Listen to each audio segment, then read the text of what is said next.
स्थानिक गुन्हे शाखेनं मोटरसायकल चोरी करणाऱ्या 2 सराईत आरोपींना अटक करत मोठी कारवाई केली आहे। पोलीस अधीक्षक गोरख भांबरे यांच्या मार्गदर्शनाखाली ही कारवाई करण्यात आली। दिनांक 16 एप्रिल 2026 रोजी स्थानिक गुन्हे शाखेचे पोलीस निरीक्षक पुरुषोत्तम अहेरकर यांच्या नेतृत्वाखाली पथक जिल्ह्यात पेट्रोलिंग करत असताना गुप्त माहिती मिळाली।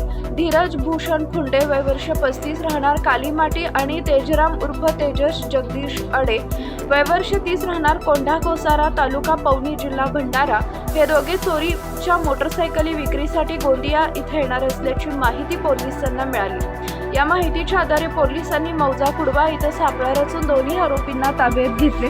चौकशीत त्यांनी आमगाव येथून 2, गोंदिया रेल्वे स्टेशन परिसरातून 1 आणि नागपूरमधील प्रतापनगर येथून 1 अशा 4 मोटरसायकली चोरी केल्याची कबुली दिली।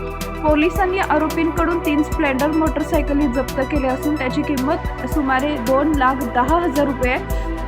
आणखी एक मोटरसायकल कवर्धा इथं लपवून ठेवली असून ती जप्त करण्याची प्रक्रिया सुरू आहे। दोन्ही आरोपींना मुद्देमालासह गोंदिया शहर पोलीस ठाण्यात पुढील तपासासाठी सोपवण्यात आले आहे।